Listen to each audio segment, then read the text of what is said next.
Oi pessoal, mais um podcast Canaltech no ar. E no episódio de hoje a gente vai falar sobre uma tecnologia que parece saída de um filme futurista, mas que já começa a ganhar espaço no mundo real. A biometria palmar. A ideia de usar a própria palma da mão para entrar no metrô, acessar serviços ou substituir cartões, documentos e até senhas levanta uma série de perguntas importantes. Isso é realmente seguro? O que acontece se esses dados vazarem? E será que estamos caminhando para um mundo em que o próprio corpo humano vira uma senha? Ao longo desse episódio você vai entender como essa tecnologia funciona, por que ela começa a chamar atenção no transporte público e quais os impactos dela na mobilidade urbana, na segurança digital e até na nossa relação com privacidade. Você também vai conferir. Próximos Kindles podem ganhar inteligência artificial integrada, Google Fotos quer virar um editor de vídeos com IA e Samsung pode colocar um water cooler dentro dos próximos Galaxy. Eu sou a Fernanda Santos e esse é o podcast Canaltech. Bora entrar no tema do episódio? Para ajudar a gente a entender melhor esse cenário, eu converso hoje com o Leonardo Araújo, CEO da BioStation, empresa brasileira especializada em autenticação biométrica e soluções antifraude. Durante o bate-papo, a gente fala sobre como funciona a biometria palmar, os desafios para implementar esse tipo de tecnologia em larga escala no Brasil e os debates que surgem junto com esse avanço, como privacidade, deepfakes, reconhecimento facial e proteção de dados. A conversa também mostra como a biometria pode ir muito além do transporte público e transformar a forma como as pessoas acessam serviços no dia a dia. Leonardo, muito bem-vindo ao podcast Canaltech, uma honra ter você aqui com a gente. E eu já queria começar te perguntando, porque hoje a gente já destrava o celular com o rosto, acessa o banco com o digital, entra em prédios com biometria e agora começou a surgir a ideia de usar a própria palma da mão para entrar no transporte público. A gente está caminhando para um mundo em que o corpo humano vira uma senha? Exatamente, a gente já está nesse mundo, né? Se você for parar para pensar, por exemplo, quando a gente vai, na verdade, fazer uma compra com o nosso celular, usando Apple Pay, Samsung Pay, os cartões ali das carteiras digitais, a primeira coisa que você faz antes de desbloquear o celular, né, para se aproximar ali da maquininha, é dar a sua biometria. É você justamente liberar o seu celular, colocar sua digital ali para desbloquear aquilo. Então, uma vez que a biometria ela tá mais focada no que você é e não no que você tem, você acaba podendo, né, eliminar o celular por completo, né? Sendo assim, você consegue ter acesso a esses serviços, às facilidades, simplesmente fornecendo uma biometria sua, né? E para quem nunca ouviu falar nisso, como que funciona a biometria palmar e o que exatamente ela consegue identificar na nossa mão? A biometria palmar, ela, na verdade, ela vem através de um sensor, né? Então, a gente tem uma câmerazinha e essa câmera, ela basicamente, ela manda um feixe de luz infravermelho na palma da sua mão. E aí, esse feixe de luz, ele bate em todas as células desoxigenadas do sangue e com isso a gente consegue pegar um padrão de veias que tem debaixo da pele. Esse padrão de veias que tem debaixo da pele, ele é único para cada ser humano. Então, ele, inclusive entre gêmeos univitelinos, né? Então, basicamente, com isso a gente consegue ter uma precisão muito grande de que aquela pessoa é ela mesma, né? Aquilo ali é uma assinatura biométrica. Muito mais precisa do que as biometrias que a gente normalmente está acostumado. E o que fez vocês acreditarem que o transporte público seria um dos ambientes mais estratégicos para essa tecnologia? Assim, eu morei na China por um tempo, né? Eu morei na China há um tempo atrás, 7 anos atrás, eu já via o dinheiro sendo extinto. O dinheiro de papel, assim, basicamente, ou não, extinto é uma palavra forte, né, mas drasticamente reduzido. Eu vejo que isso aplicado no transporte público, ele é uma tecnologia bastante útil, né, porque você começa a se preocupar menos com essas fricções do seu dia a dia, né, para você poder simplesmente ir do ponto A para o ponto B, sem ter que depender ali, eu tenho que pegar o meu cartão, eu tenho que pegar meu celular, eu tenho bateria no meu celular, eu tenho que ir num guichê antes, né, sendo que você estaria com toda essa facilidade já na palma da mão. Então, eu acredito que essas validações em grandes ambientes, né, por exemplo, na própria China, isso já está incorporado em diversos metrôs, em processos de embarque, né? Então, basicamente, a gente vê que a tecnologia em escala, ela é facilmente aplicada, né? as pessoas, né, sofrem ali, né, com ou precisa abrir o aplicativo, que trava na hora, pegar o cartão, não sei o quê. E acho que muitas pessoas devem fazer essa pergunta para você. Se isso funcionaria de verdade numa estação lotada em São Paulo, às 18 horas, todo mundo saindo do trabalho. E o que mudaria, por exemplo, da catraca para essa função com a nossa palma da mão? A catraca em si, ela não mudaria, né? A catraca, ela permaneceria igual, né? Só que você consegue ter um fluxo contínuo de passageiros, né? Onde eles não precisam de um dispositivo, não precisam de um papel, né? Então você não precisa ficar comprando um papel, emitindo um papel e jogando ele fora depois de 5 segundos. Então, basicamente, o tempo de reconhecimento das veias palmares, ele é muito rápido, né? A gente está falando ali em menos de 1 segundo de reconhecimento. Então, acredito assim que em fluxos contínuos, né, em ambientes de alto fluxo, como São Paulo, 6 da tarde, é algo que vai facilitar muito, porque querendo ou não, na prática, a pessoa tem que parar na hora, tirar o celular do bolso, ela tem que, ou então tá na mochila, e aí esse tempo já é o tempo do reconhecimento. Então é como se o cartão como se o cartão de metrô, literalmente é isso, como se o cartão de metrô estivesse sempre na sua mão. Eu acho que um dos grandes problemas do transporte, né, são as fraudes com os benefícios, com os cartões, uso indevido, o quanto que isso pesa financeiramente hoje e como que a biometria ajudaria a reduzir esse impacto? O peso disso para cofres públicos, ele acaba sendo bem significante, né, e talvez até difícil de mensurar, porque o que acontece hoje dentro do ambiente de acesso no geral, não necessariamente apenas em mobilidade, mas quando a gente está falando de fraudes físicas, né, isso está muito aliado também ao fato de você simplesmente poder passar sua credencial para outra pessoa. Eu, por exemplo, vamos supor que eu tenho uma pessoa na minha família que tem acesso a um cartão gratuito, né? Eu pego o cartão dela e vou no metrô, né? Exemplo, né? Isso é algo que não daria para fazer, né? Uma vez que você tenha a biometria atrelada àquela pessoa, né? Então isso é algo ali que a gente consegue também vislumbrar também como é que seria um futuro, né? Onde a gente vê essa interconexão da cidade. Então, imagine você, por exemplo, ir para um evento onde você já compra o ingresso e nesse evento você já pode ir até o evento, né, sem depender ali do celular. Você vai ter uma catraca especial no metrô, por exemplo, onde você vai. Já é identificado que você tem um benefício, né, seja por alguma gratuidade do governo, ou seja porque o seu ingresso a sua passagem já foi comprada junto com o ingresso, e com isso a gente consegue fazer esse link para você poder ir até o evento de forma, não gratuita, mas de forma com menos fricção, né? E sempre que a gente fala de biometria, né, teve um tempo que falaram da senha pela íris, né, que as empresas estavam cobrando para as pessoas irem lá cadastrar, tem a questão dos dados das pessoas, e assim, né, a senha a gente consegue trocar, mas a nossa biometria, né, a palma da nossa mão é para sempre, né, e não tem, como que vocês lidam assim com medo das pessoas em relação a isso, né, o que pode acontecer se esses dados vazarem, o que as pessoas podem fazer, e já emendar mais uma, mas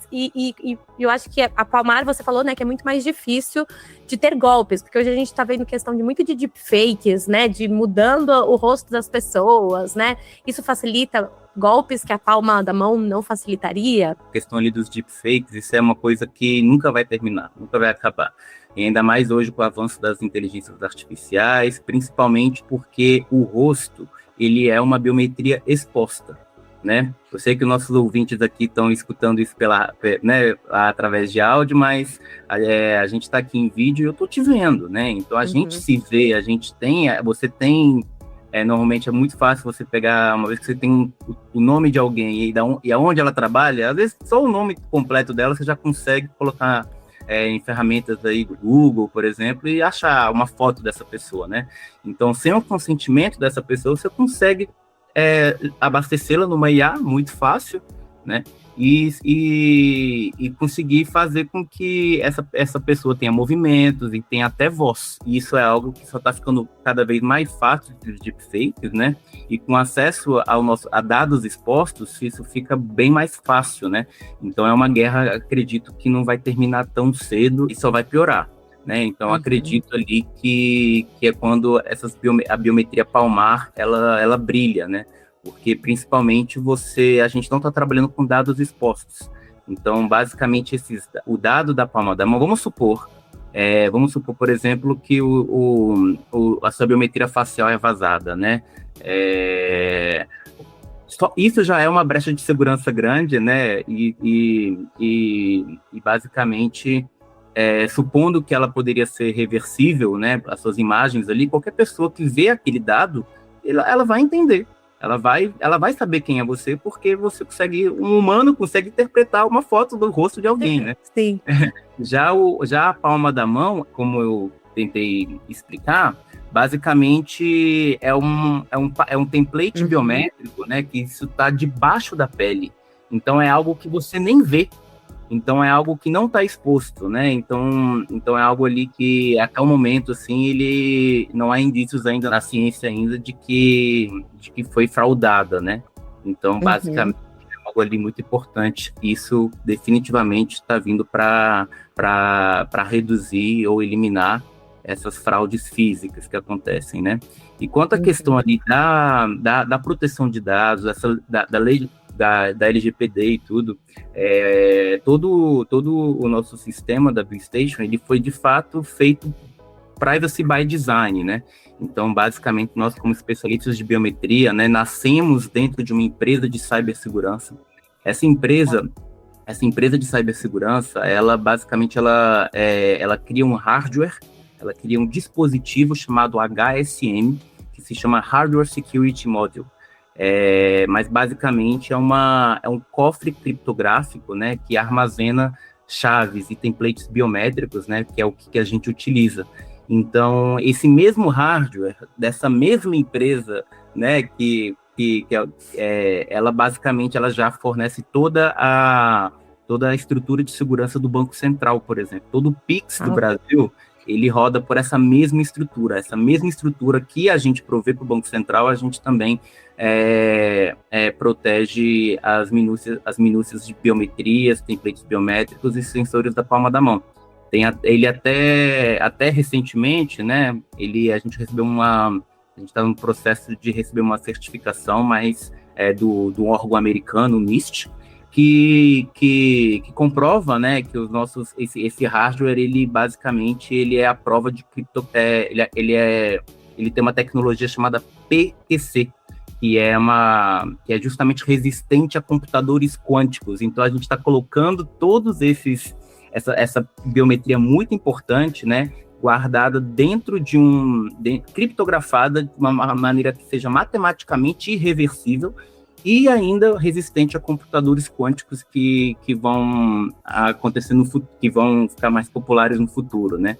Então, basicamente, a gente está se protegendo. Então, mesmo se um dia, por um acaso, alguma loucura da vida acontecer que esses dados sejam vazados, eles seriam inutilizáveis, né? Ele é matematicamente impossível revertê-los. E eu queria saber qual foi o maior desafio que vocês tiveram até agora para tornar essa tecnologia viável e quanto custa em média implantar esse sistema numa operação de mobilidade?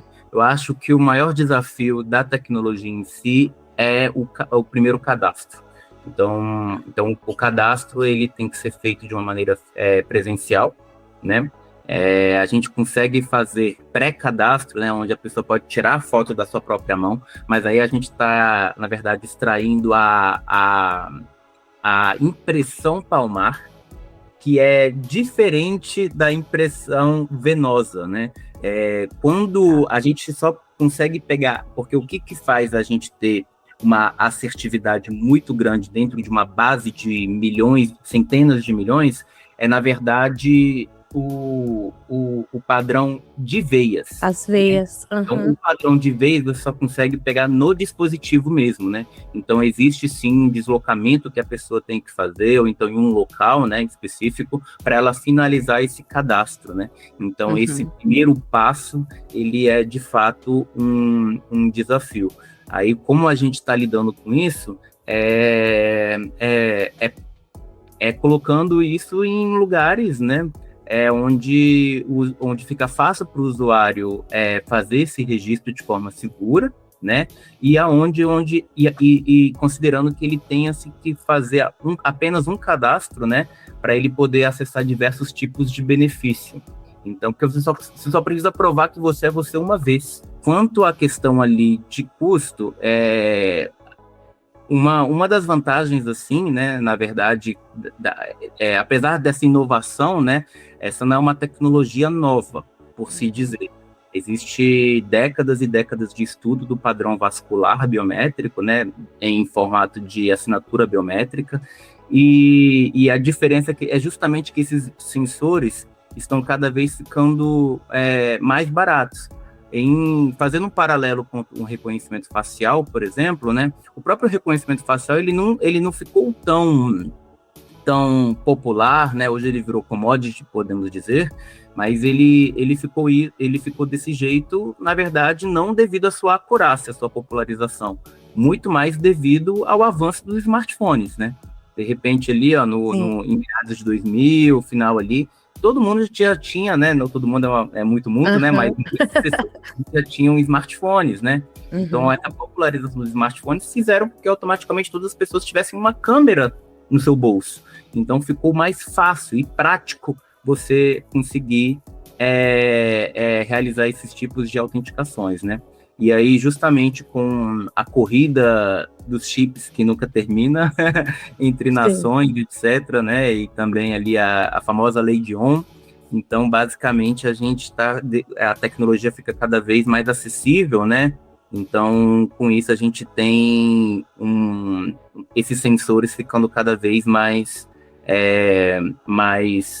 acessíveis, né? Então, eles ficam cada vez mais baratos, não muito diferentes do mesmo custo ali do reconhecimento facial, ou até mais baratos. E o setor público brasileiro está preparado hoje para discutir infraestrutura biométrica em larga escala? Eu acredito que sim. A infraestrutura, isso tudo são desafios que já aconteceram, assim, que já foram resolvidos de certa forma, assim, né? O problema não é a infraestrutura tecnológica, é muito mais de realmente um letramento digital também, né? Acho que tem uma questão de letramento digital perante o cidadão e uma maior comunicação de dados entre diferentes áreas do governo, né? Onde você consegue, por exemplo, fazer com que o mesmo cidadão seja identificado, né? Por ele mesmo através de diferentes repartições públicas, né? Porque, por exemplo, às vezes você tem o seu cadastro atualizado no setor de na educação, né, na Secretaria de Educação, mas você é outra Fernanda ou então é uma Fernanda que tem outro número de WhatsApp que você não usa há muito tempo na saúde, né? Então em um canal de comunicação ele vai ter acesso aos seus dados atualizados, no outro não, mas você é a mesma Fernanda, você é o mesmo CPF, né? Então então existe de fato, né, um trabalho que deve ser feito em paralelo, né, justamente de unificação dessa base, né, para você poder higienizar a base atual, né, que é para todos terem acesso às suas informações que você permitir deixar atualizada, né, de uma forma mais única, né? Bom, Leonardo, muito obrigada por essa conversa, por compartilhar um pouco mais sobre como a biometria palmar pode transformar não só o transporte público, mas também a forma como a gente se relaciona com a saúde, com tecnologia, segurança e muito mais. Foi um prazer te receber aqui. Fica o convite para você voltar para a gente conversar mais, porque tem muita coisa sobre esse assunto. É verdade, tem muita coisa. Muito obrigado. A gente vai estar sempre aqui à disposição também.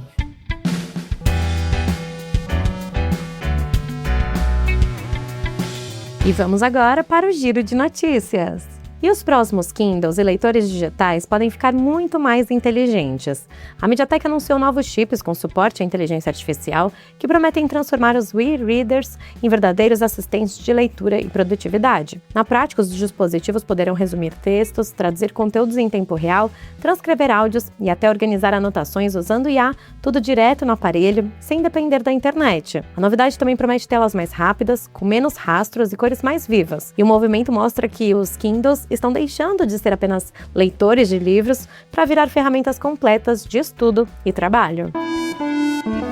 E o Google Fotos pode ficar muito mais poderoso para quem gosta de criar vídeos e conteúdo para as redes sociais. O aplicativo prepara um novo hub de inteligência artificial com ferramentas automáticas de edição e até integração com o CapCut. Entre as novidades encontradas no app estão recursos para transformar lembranças em vídeos mais elaborados, adicionar textos, ajustar áudio e adaptar conteúdos automaticamente para o formato vertical pensado para o TikTok e Reels. O Google também trabalha em uma área central com criações feitas por IA, como animações, colagens e fotos cinematográficas. As funções ainda estão em testes, mas mostram que o Google Fotos quer virar uma ferramenta completa de criação de conteúdo. E a Samsung pode estar preparando uma solução bem diferente para evitar que os celulares esquentem demais. Um sistema parecido com um water cooler de PC. A ideia apareceu em uma patente registrada pela empresa. E o sistema usaria líquido circulando dentro do smartphone para ajudar no resfriamento do processador e da bateria durante tarefas pesadas, como jogos e recursos de inteligência artificial. A proposta é manter o desempenho máximo por mais tempo, sem aquele superaquecimento que reduz a performance do aparelho. Ainda não existe confirmação oficial de lançamento, mas a movimentação mostra como os smartphones estão ficando cada vez mais potentes e exigindo soluções térmicas mais avançadas.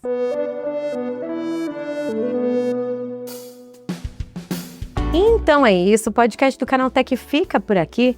Aproveite para seguir o Canaltech nas redes sociais e deixe uma avaliação no seu aplicativo de podcast preferido. Este podcast foi roteirizado e apresentado por Fernanda Santos e contou com reportagens de Natan Vieira e Viviane França. A trilha sonora é do Guilherme Zomer, a edição de Natália Improta e a arte da capa é de Eric Teixeira. Você escuta o podcast do Canaltech de segunda a sábado. Até mais!